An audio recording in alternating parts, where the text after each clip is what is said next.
waktu sholat fardu. Bismillah. Waktu sholat fardu.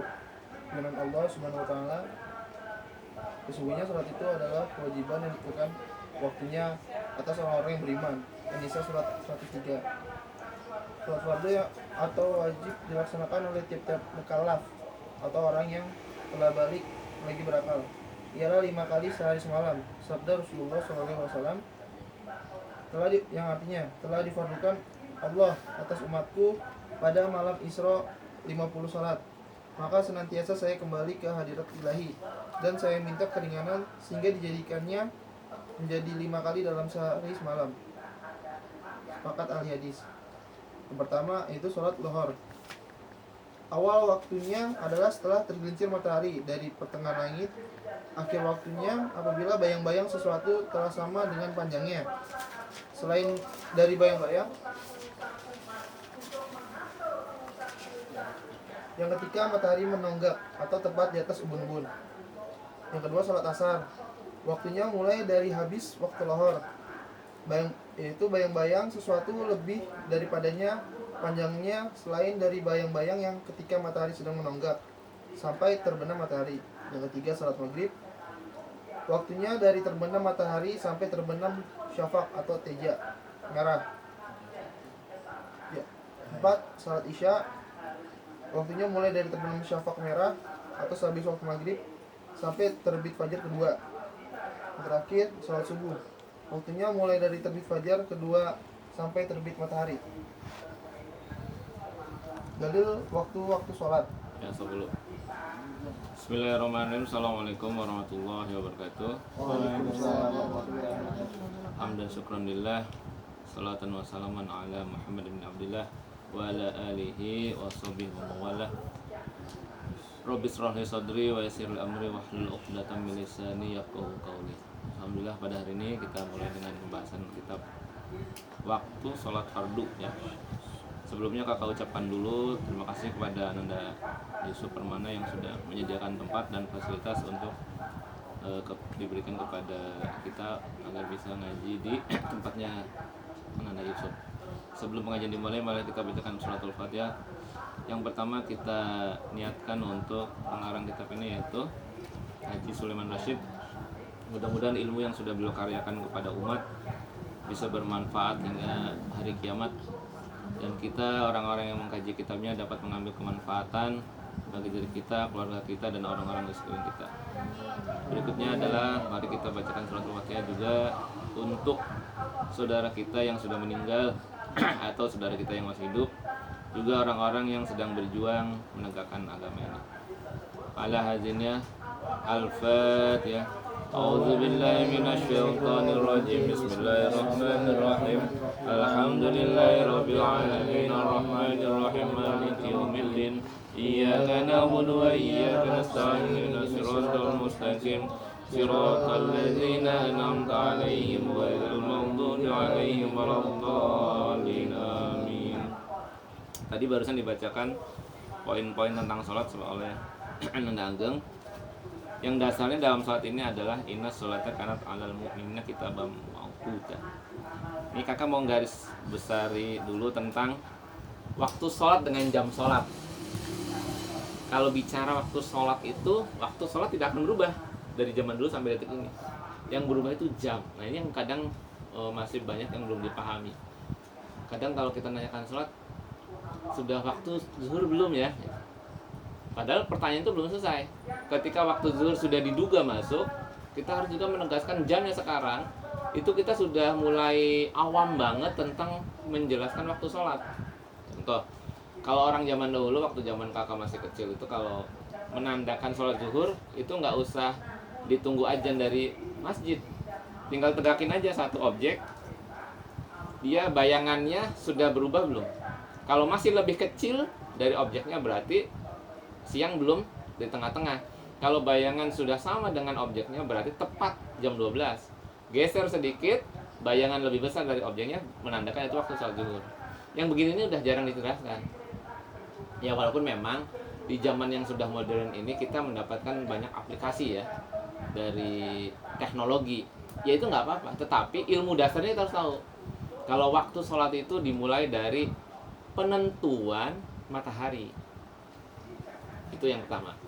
Makanya kakak tidak pernah ikut-ikutan orang mencela tahun baru. Kenapa? Tahun baru tuh kita butuh. Kenapa? Bukan butuh tahun barunya, pesta poranya, bukan. Tetapi ilmu dan teknologi yang ada di dalam tahun baru itu apa? Peredaran matahari. Peredaran matahari dan bulan itu berguna untuk ibadah kita. Jadi jangan sampai kita asal celak gitu. Kalau tahun baru yang dimaknai sebagai hura-hura, orang yang hura-hura juga nggak ngerti tahun baru buat apa. Kalau kita kan ngerti bahwa itu adalah peredaran matahari dalam satu periode yang kita sebut sebagai evolusi ya. Kalau yang belajar itu evolusi, ada revolusi, ada evolusi. Itu yang harus kita mengerti sebagai bagian dari ibadah. Kita memperingati tahun baru Muharram. Kalau hanya sekedar kita meyakini bahwa itu hanya untuk arak-arakan biar rame dibandingkan dengan tahun baru Masehi, itu juga salah juga. Karena apa? Titik tolak dari tahun baru Muharram itu adalah ibadah. Apa? Kejayaan Islam kan itu ibadah. Bukan karena ingin membandingkan dengan agama lain, salah besar. Jadi kita jangan merasa iri, jangan merasa malu kalau agama lain kok tahun barunya rame, kita kok sepi-sepi aja. Ya memang beda niat. Tuhannya aja beda kok. Kenapa harus kita pengen sama gitu? Kalau agama lain kelihatan lebih semarak ya monggo saja, silakan, udah jadi masalah. Tapi kita jangan ngiri karena itu. Makanya kalau kakak bilang tahun baru pak diperingati silakan saja. Tapi ilmunya ngerti apa? Yaitu peredaran matahari yang berguna untuk ibadah. Coba bayangkan kalau kita tidak ada momen yang menjelaskan peredaran matahari kayak tahun baru misalnya. Sholat itu pokok penentuannya apa? Jam, salah. Jam itu dasarnya dari mana? Dan dari matahari. Gitu maksud kakak. Tetapi kakak tidak pernah meridoi orang-orang yang melakukan pesta pora ya di dalam tahun baru Islam maupun tahun baru Masehi. Tahun baru apapun lah yang isinya pesta pora, kakak tidak pernah meridoi gitu. Artinya apa? Hal-hal seperti itu tuh hal-hal yang tidak bermanfaat. Cuma kadang memang diselipi dengan ada kayak settingan untuk menjatuhkan bisnis. Ini yang kakak juga mulai nggak suka. Orang nggak suka dengan bisnis A kemudian mengisukan dengan alasan kesehatan, dengan alasan segala macam lah. Padahal dengan adanya tahun baru tuh mas, kalau kita hanya menilik dari akidah kita, itu sebetulnya tidak seberapa. Kenapa? Karena mengucapkan tahun baru tidak membatalkan keimanan. Bahkan mufti dari Mesir Al-Azhar biasa mengucapkan selamat hari Natal. Tapi bukan tujuan untuk meridoi ala peribadahan mereka, sebagai bentuk penghormatan saja bahwa mereka itu orang gitu. Ibarat begini, kamu itu nggak bisa membantu tetanggamu bangun rumah.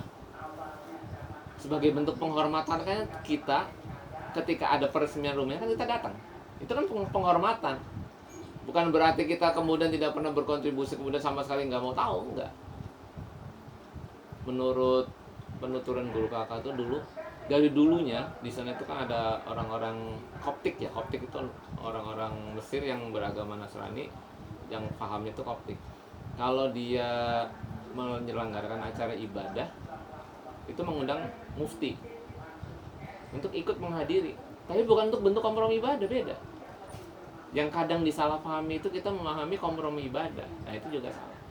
Walaupun di Indonesia MUI dari zamannya Buya Hamka tidak pernah mencabut fatwa kalau mengucapkan selamat hari Natal itu haram. Itu untuk siapa? Untuk kita, orang-orang awam, agar orang-orang awam itu berjarak dengan keyakinan orang lain, agar tidak ikut mengiyakan gitu maksudnya.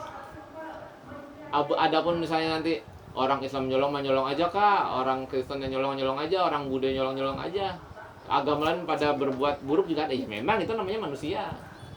Agama itu tidak untuk menjelaskan perilaku, tetapi agama itu adalah sesuatu yang dibawa oleh orang yang disebut sebagai nabi atau orang suci untuk memperbaiki keadaan manusia. Berarti manusia itu keadaannya gimana? Buruk gitu maksudnya. Semua orang-orang yang didatangkan kepada umat manusia dalam pengenalan Tuhan, agama itu sudah berperilaku buruk. Makanya kadang kalau kita itu merasa sebelumnya baik, kemudian tiba-tiba melakukan perbuatan baik jadi biasa. Tetapi ketika melakukan perbuatan tercela jadi salah. Nah, ini kesalahan kita nih manusia nih. Harusnya kita meyakini bahwa manusia itu dalam kondisi buruk. Ketika ada orang-orang yang berbuat baik, maka dia mengapresiasi, menghormati, gitu, memberikan penilaian yang positif. Contoh misalnya begini, Ucup itu lulusan kedokteran, ya kan? Kemudian dia sakit. Sebagai orang yang awam, kakak itu tanggapannya bagaimana? Kalau orang yang tidak ngerti tentang profesi, lalu bilang begini, kakak, gimana sih dokter kok sakit? Kadang salahnya di situ manusia. Dokter kok sakit? Emang gak bisa jaga kesehatan? Harusnya yang kakak nilai itu kebaikan Ucup. Dokter itu sudah banyak belajar ilmu mengobati orang, kemudian dia banyak berbuat baik, berusaha untuk menyembuhkan orang, kemudian dia sakit. Ya kita hargai, bukan mencela profesinya, gitu. Sehingga ketika Ucup berbuat kebaikan jadi seolah-olah biasa. Ada dokter misalnya ngasih saran, Pak sakit puyeng obatnya A, B, C, D. Kita nggak bilang terima kasih, minim-minimnya. Ya biasanya, dia mah dokter biasa, digaji gede, bayarnya juga gede. Yang harus kita lihat itu dia memberikan kebaikan kepada kita. Bayangkan kalau Ucup yang dokter tuh nipu gitu. Kak, kakak sakit apa? Pusing, minum Baygon aja kak.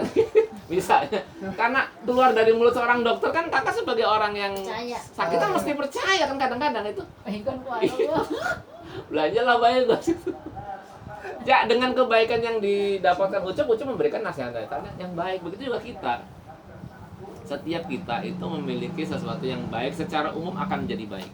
Kemudian yang harus dinilai itu sebetulnya kebaikannya itu. Pedagang, kebaikannya ya berjualan, memberikan kemudahan bagi para konsumen. Pemimpin melayani umat. Banyaklah pokoknya, artinya ketika ada orang yang banyak kebaikannya, yang boleh disebut yang banyaknya gitu. Jangan yang sedikit yang disebut gitu. Keburukan itu manusia itu pasti buruk, pasti. Nggak usah ada setan, manusia itu pasti buruk. Kenapa? Ada nafsu di dalam. Makanya kalau kamu berbuat baik dibandingkan dengan malaikat yang tidak berbuat buruk, ya tetap kamu lebih utama. Bahasanya seperti itu.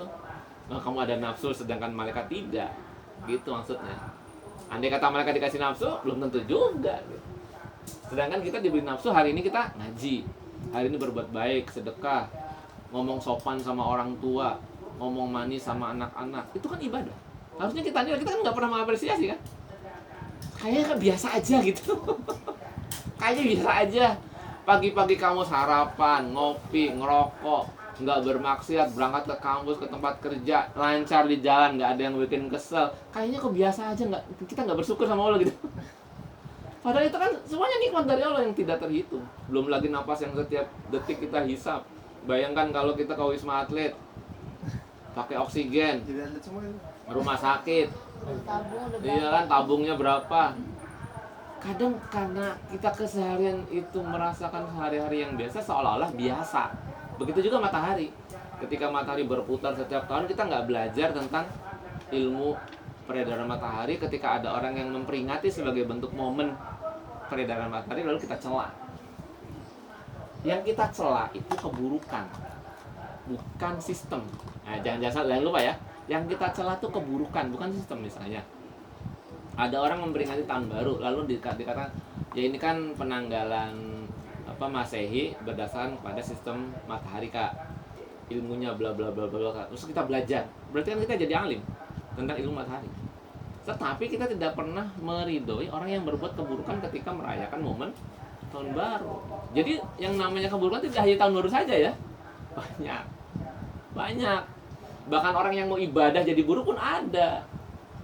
Yang kemarin kakak contohin, sholat berjamaah tapi lari, tergesa-gesa, itu buruk. Karena ibadah itu jadi tidak nyaman, yang harusnya nyaman. Oleh karena itu, menjelaskan tentang sistem peredaran matahari, kita perlu momen tahun baru.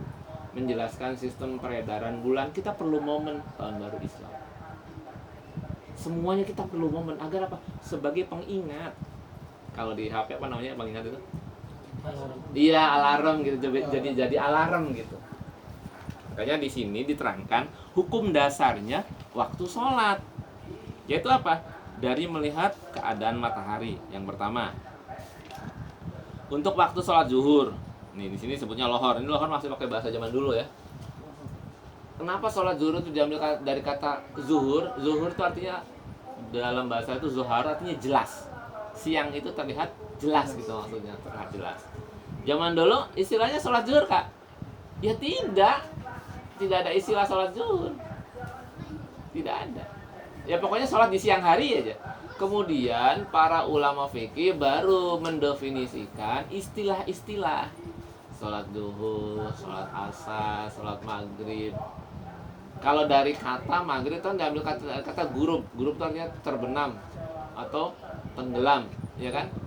Kalau dari sisi bahasa, gurub juga bisa diartikan dengan kata menunjukkan ujung sebuah arah. Maghrib, negara maghrib itu apa? Negara yang ada di barat.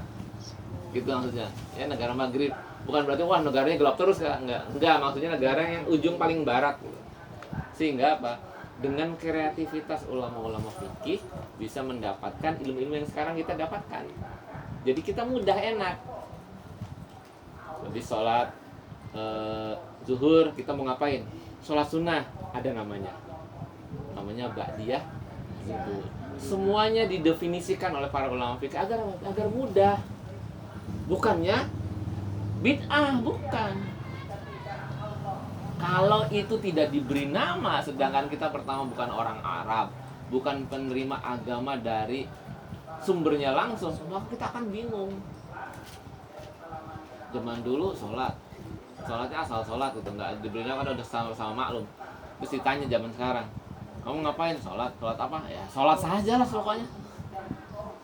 Bingung kan? Nah, oleh karena itu para ulama fikih itu membuat suatu kemudahan ya. Bahasanya sebenarnya kreasi lah. Kreasi pengetahuan.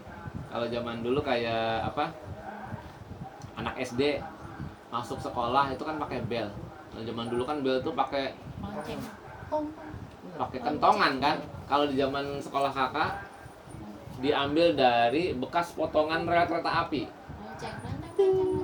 Iya. Gedor. Sekarang yang begitu udah nggak dipakai, ditinggalkan. Bukan berarti nggak butuh, memang zaman berubah gitu. Akhirnya pakai bel. Ada lagi yang pakai alarm di HP. Ada lagi yang komputer ya, otomatis gitu. Artinya apa? Sistem itu akan terus bergerak mengikuti keadaan zaman. Begitu juga sholat. Sholat waktu dasarnya matahari, tetapi sistemnya bisa menggunakan teknologi. Bisa saja memungkinkan azan itu hanya satu tempat saja. Misalnya Jakarta. Sewilayah Jakarta itu yang hanya difokuskan Istiqlal saja dengan satu azan, karena yang lainnya tinggal merilai. Bisa. Teknologi itu. Karena yang penting kan menunjukkan waktu sholatnya. Kak, kalau di hadis kan diminta azan dalam suatu kampung, dianjurkan orang itu azan karena menunjukkan keafdalan sholat. Dalam satu kampung diminta azan itu agar menunjukkan waktu sholat. Faktanya di kampung-kampung itu, waktu kakak zaman masih mondok, azan asar itu waktu itu jam 3. Kakak mah sholat asar jam 5 aja, jam 5 sore. Ya berjamaah. Tahu kalau azan asar itu jam 3, tapi tetap dilaksanakannya di akhir gitu loh. Artinya apa? Bukan menunjukkan tentang keutamaannya, tapi menunjukkan kepada waktu. Gitu. Jadi waktu zuhur masuk azan. Ya tidak harus segera langsung dikerjakan sholat zuhur itu, mengikuti dari kebiasaan komunitas. Misalnya komunitas sekolah di tempatnya Ageng, tradisinya sholat zuhur itu pulang sekolah bareng-bareng, misalnya jam 1:15. Ya nggak apa-apa. Bukan berarti kita nggak sholat zuhur pada waktu terus kita tidak menghormati, tidak. Yang penting komunitasnya. Bayangkan kalau kita misalnya ngikutin jadwal azan dengan berjamaah, misalnya azan zuhur itu pas jam 12. Karena yang lain lagi pada aktivitas, karena kita mengidolakan awal waktu, harus sholatlah sendirian. Dibandingkan nungguin orang-orang 1:30 rame-rame. Akhirnya apa? Sholat kita bisa jadi sholat yang keliru karena nggak ada yang betulin gitu loh maksudnya. Jadi sholat dengan komunitas itu penting. Intinya komunitasnya sebetulnya, bukan waktunya. Adapun dalam mazhab Syafi'i memang sholat itu di awal waktu afdol. Tapi di mazhab yang lain tidak. Ada yang mengatakan justru di mazhab yang lain itu malah akhir atau takhir. Yang kakak pegang sampai detik ini adalah faham yang meyakini sholat fardu adalah komunitas. Iya, tentang jamaahnya. Mau jam berapa dilaksanakan, yang penting komunitasnya. Contoh misalnya azan jam 12 zuhur. Komunitasnya siap jam 2, ya sudah jam 2 berjamaah. Itu yang kakak yakini sampai detik ini. Artinya apa? Dengan adanya berjamaah, potensi kita menggali keilmuan dari sholat itu ada. Misalnya orang yang lupa-lupa wudhu, karena ngeliat temennya wudhu, hafal, ya kan? Temen lupa-lupa doa setelah wudhu, karena lihat temennya doa wudhu dikerasin, dia hafal. Enak kan? Coba bayangkan kalau kita hari-hari ngandalkan sholat, ya bukan sendirinya, di awal waktu, tapi sedangkan yang lain tidak ikutan gitu. Kan kita seolah-olah ilmunya ada di kita saja. Ketika kita salah, kita nggak ada yang ngajarin, nggak ada yang ngasih tahu. Kadang juga nanya malu kan gitu. Ini kakak pengalaman pribadi ya, selama ngajar di Hania itu, beberapa anak yang mempunyai rasa malu yang kuat justru mempelajari sholat itu dari temannya yang melakukan. Dia lihat temannya gitu. Akhirnya menginspirasi beberapa guru membuat gambar dari teman yang diidolakan temannya. Banyak di sana. Misalnya Rizal idolanya Ageng gitu. Dia senang yang lihat Ageng aja gitu. Akhirnya dibikin Ageng, dibikin poster, dibikin spanduk, gambar sholat dan doa. Itu pada ngeliatin. Tuh anak-anak di sana tuh bagus. Itu kreasi untuk mendidik teknik sholat ya. Jadi nggak mesti harus dari guru. Ya kalau dari guru wudu ya perfect ya, bagus gitu. Tapi kan belum tentu ditiru anak-anak. Tapi kalau teman, potensi ditirunya tuh hampir 90%. Ya kan? Betul kan? Potensi ditirunya besar. Sehingga apa? Anak itu mendapatkan ilmu bisa jadi dari temannya. Ya kan? Bisa jadi bukan hanya dari gurunya. Makanya istilah tutor sebaya itu sekarang sedang digalakan di tempat kakak ngajar ya. Jadi ilmu itu tidak disentralkan kepada guru. Guru tuh hanya memberikan semacam koordinasi aja. Sisanya ya kita kembangkan bersama-sama. Misalnya murid tuh punya teknik, misalnya, Pak, saya punya cara misalnya biar anak-anak itu kalau wudu tertib, enggak apa-apa. Kita ambil nasihatnya gimana, kita ambil usulan-usulannya gimana. Pak, saya maunya begini, Pak. Pak, tolong dong Pak diadain sarung gratis. Minjem sarung. Karena kakak orangnya suka suka usil ya. Celana yang bolong-bolong dikit itu celananya bolong, tandain kata namanya gitu. Akhirnya mereka kesal juga rupanya. Pak, ya kita dipinjemin sarung dong gitu kalau celananya bolong. Akhirnya kita bikin pengadaan sarung, pengadaan mukena gitu. Bukan berarti memfasilitasi agar anak itu celana bolong dibiarin, enggak. Artinya dalam beraktivitas mereka jadi tenang. Misalnya olahraga, gesit-gesitan, celana sobek, tenang, ada sarung di masjid gitu. Jadi nggak jadi bahan celaan gitu. Nah itu ya teknik itu namanya. Jadi waktu sholat itu berbeda dengan jamnya. Ini kakak ngambil kesimpulannya aja dari yang tadi Ageng baca. Tetapi kita sebagai orang yang mempelajari fikih secara mulai kontinu, sebaiknya kita mengerti. Misalnya awal waktunya sholat zuhur itu dari tergelincir matahari. Artinya tergelincir itu matahari bergeser gitu. Dari posisi awalnya dia berada tepat dalam objek benda itu, dia berada persis di atas benda. Artinya apa? Sehingga mewujudkan tidak ada bayangan. Nah kita harus mengerti yang ini. Dibaca berulang-ulang saja. Karena penjelasan fikih tentang waktu sholat itu sangat detail sekali. Kakak khawatir ketika kamu mendapatkan tugas, misalnya Ageng tugas di Moskow misalnya, yang orang Islamnya nggak begitu banyak misalnya, lalu kemudian dia pengen sholat, ilmu dasar sholatnya yang belum tahu, biasa lihat jamnya habis baterai, lihat HP, HP-nya habis baterai. Nah, disinilah fungsinya fikih berjalan. Hukum dasarnya kita tahu, oh iya matahari harus geser sebelah lebih besar lagi. Saya ada di Rusia itu sekarang lagi musim panas misalnya, waktu siang lebih panjang. Terus kita menganalisa sendiri sehingga menghasilkan Ageng adalah seorang mujtahid tanpa dia sadari. Tanpa dia sadar jadi mustahid. Menggali hukum ya. Kalau mendung gimana? Iya kan? Karena nanti ada di sini pembahasannya tentang mendung.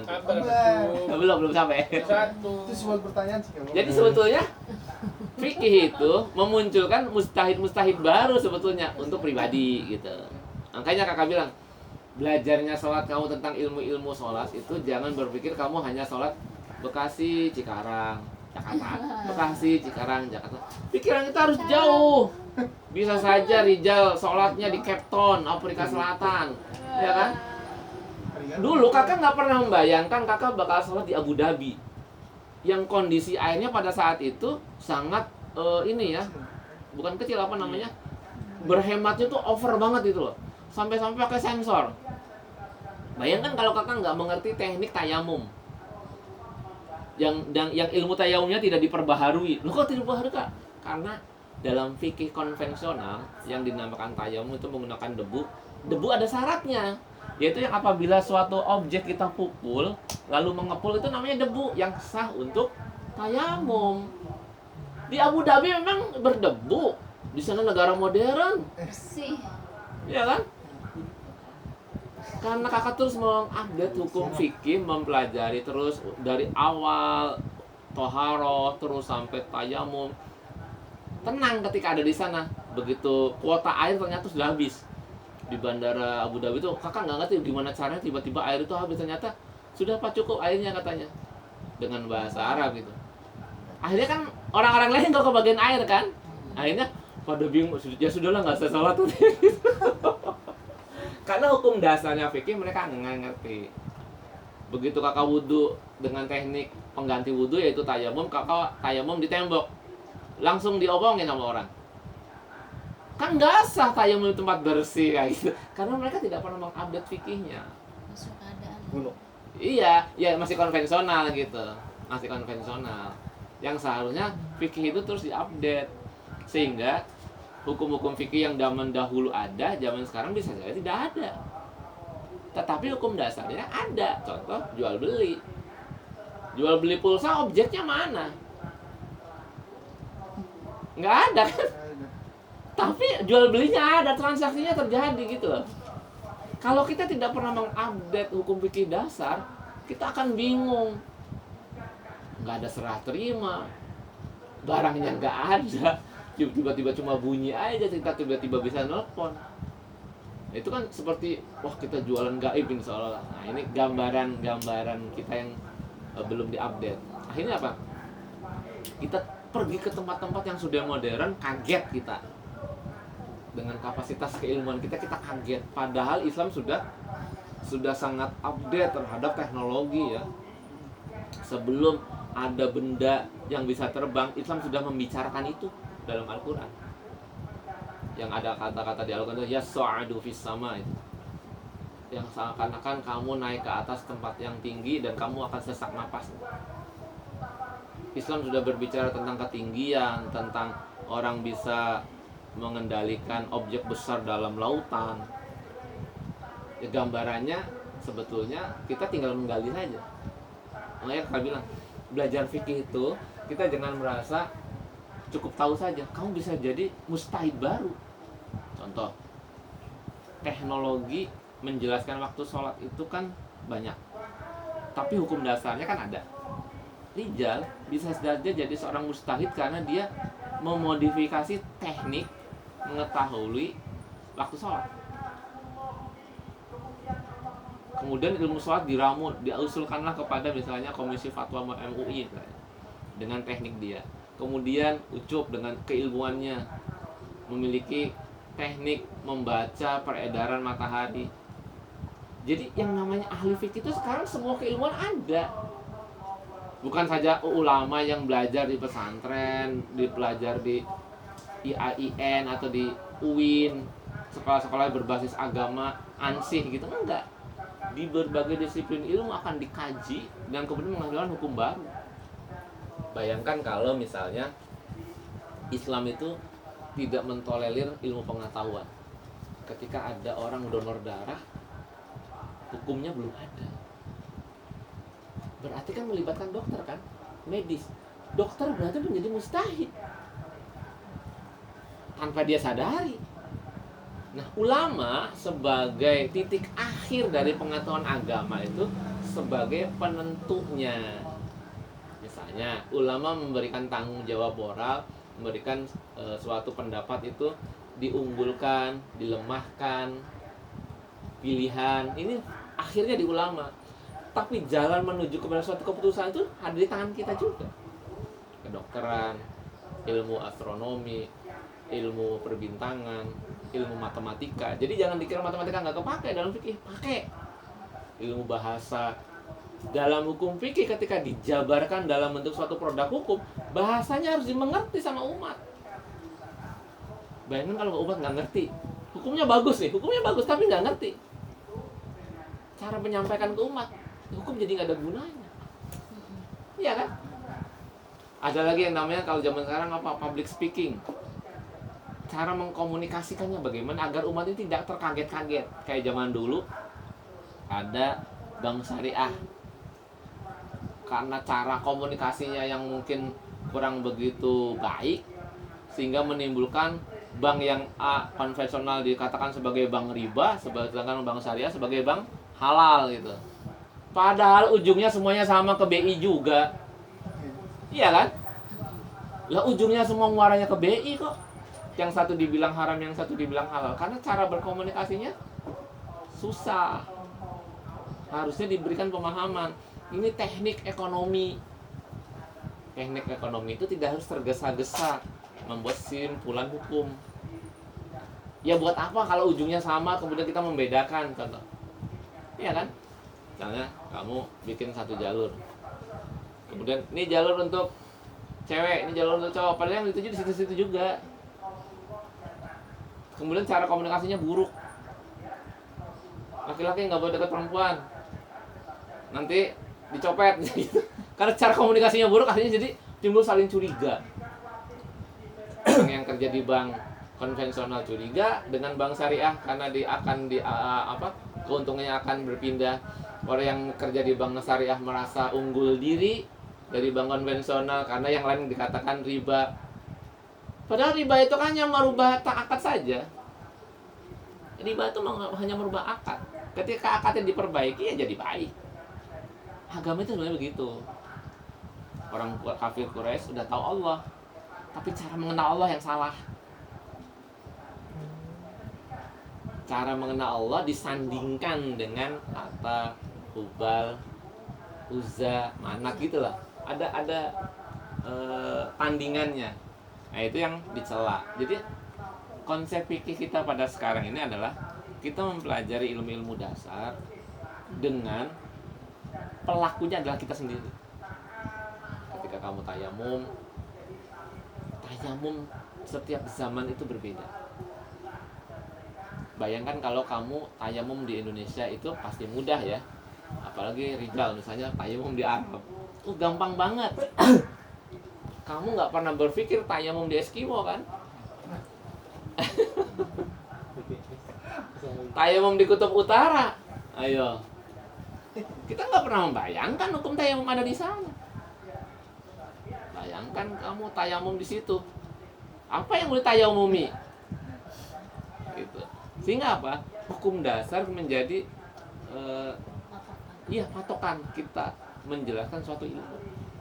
Jadi jangan sampai karena kita merasa ngajinya sudah jauh kemudian mengabaikan hukum-hukum dasar. Jangan. Hukum dasar itu tetap kita pegang sebagai pijakan. Misalnya contoh begini. Dalam mazhab Syafi'i, menyentuh perempuan setelah berwudu itu batal. Itu kita jadikan pijakan. Walaupun nanti dalam perkembangan di masyarakat ada yang menyatakan itu batal, ada yang tidak, tapi kita punya pijakan dulu. Baru kita masuk ke wilayah Itu wilayah keperbedaan. Jangan sampai belum apa-apa kita nggak ngerti hukum dasarnya, kita langsung masuk wilayah perbedaan sehingga menyalahkan orang yang sudah lama belajar. Padahal kita tahunya juga dari orang lain. Belajarnya juga nggak fokus, hatam juga enggak, boro-boro hatam, ikut juga kadang-kadang gitu. Bahayanya seperti itu. Itulah makanya kakak bilang ilmu fikih itu dipelajari dari hukum dasar dulu. Agar apa? Hukum dasar sebagai pijakan. Ya kakak bukan berarti nggak mau ngajarin tafsir, mau, tetapi hukum pijakan dasarnya kita ngerti dulu. Jangan sampai itu nggak ngerti. Karena apa? Hari-hari kita akan hari-hari berhadapan dengan ekonomi. Artinya apa? Transaksi fikih di bidang ekonomi akan lebih besar. Dan kakak sudah membayangkan itu. Ternyata Rijal usahanya bisnis, entrepreneur. Ucup juga entrepreneur. Ageng juga masuk ke entrepreneur. Hampir semua murid kakak entrepreneur. Kalau kakak tidak memfokuskan kepada fikih khusus untuk memudahkan murid-murid kakak, maka kalian akan kebingungan dalam bertransaksi. Yang gini transaksi halal nggak sih? Ini transaksi yang boleh nggak? Ini yang dilarang nggak? Misalnya kakak fokus lanjut gitu, terus naik akhirnya ke tafsir. Sedangkan tafsir juga belum tentu bisa diamalkan gitu.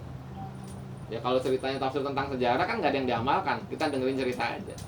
Tapi kali ini kan kita amalkan tentang sholat segala macam gitu. Nah, mudah-mudahan dengan permulaan untuk waktu sholat, kita kedepannya akan lebih memahami pijakan dasar kita tentang sholat, sehingga kita tidak mudah membuat suatu statement bahwa si A sholatnya salah, si B sholatnya benar, saya sholatnya benar, orang lain sholatnya salah. Saya aja yang benar.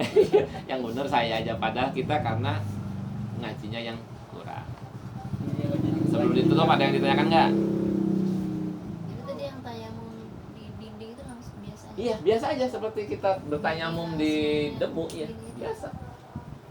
Makanya kan kadang tayamum itu kalau kita pikirannya tayamum adalah pengganti wudhu, itu salah. Karena kalau tayamum pengganti wudhu berarti kamu cuci muka, cuci tangan, Oh iya. cuci kaki. Tayamum itu bukan pengganti wudhu, salah. Tayamum adalah membolehkan kita sholat tanpa berwudhu. Nah itu pemahamannya. Menyaratin ya. Paham ya? Tayamum itu bukan pengganti wudhu. Tayamum adalah suatu cara yang membolehkan kita sholat tanpa berwudhu. Beda. Kalau tayamum itu pengganti wudhu, berarti syarat-syarat wudhu, teknik wudhu masuk ke dalam tayamum. Berarti harus berkumur. Debu kita kumur-kumur. Ya kan tidak gitu. Kita ngambil debu terus bersihin kuping gitu. Tidak, tidak. Tayamum itu adalah suatu cara yang membolehkan kita sholat tanpa berwudu. Gitu. Nanti apa saja yang bisa didapatkan dari bertayamum selain sholat ya ada nanti ya, seperti tawaf. Nah, ini menjadi hukum dasar kita. Maksudnya apa? Cara memahaminya. Jangan sampai keliru. Nanti kamu membahasakan ke anakmu salah, bahaya. Wah, karena kata ayah tayamum adalah pengganti wudhu, berarti wudhu berkumur-kumur, tayamum kumur-kumur gitu. Padahal kan prakteknya yang penting kan gitu. Tayamum kan mudah. Ambil debu sekali, usap ke muka. Ngambil debu sekali, usap ke tangan kanan, ke tangan kiri. Selesai. Nggak ada doa tayamum, nggak ada doa selesai tayamum, nggak ada. Saya pernah juga waktu sakit dirawat di rumah sakit Mitra pakai dinding. Iya. Yang penting kan kita memahami tekniknya Kalau gitu. sakit kan dia pakai dinding aja di sholat. Lagi diimpus gitu pokoknya salah tiduran. Iya, artinya Pakai karena dinding juga. karena kakak bilang tayamum adalah teknik membolehkan sholat tanpa wudhu, sehingga orang bertayamum tidak mesti karena tidak ada air. Bisa dipahami ya? Kamu sakit, Sama di Mitra kan khawatir, bersih juga. iya kan, Bersih khawatir juga kena kan air, dinding yang ada debu. boleh sholat tanpa wudhu. Kamu kekurangan air, apalagi tayamum, kan gitu. Kamu ketakutan dengan air, tayamum, kan gitu. Banyak. Ada satu pendapat fikih yang ini mah kita aja yang tahu ya, yang belajar. Segen-segen berwudu katanya ada. tayamum aja katanya. Kalau kakak sih tidak setuju. Iya. Dia disamakan, mengkiaskan dengan hukum sholat berjamaah ketika hujan. Memang ada satu pendapat fikih ketika hujan kita dibolehkan untuk sholat di dalam rumah tanpa menghadiri berjamaah. Lalu dia itu mengkiaskan seperti itu. Sholat kalau tayamum nggak mesti harus nggak ada air. Kalau kita lagi segen-segen sama air juga tayamum aja nggak bisa. Karena tayamum adalah suatu opsional yang ditempuh manakala opsi normalnya tidak ada. Kalau opsi normalnya ada, ngapain yang ditinggalkan? Itu suatu cara yang sifatnya opsional. Jadi bukan jadikan inti, misalnya karena kita segan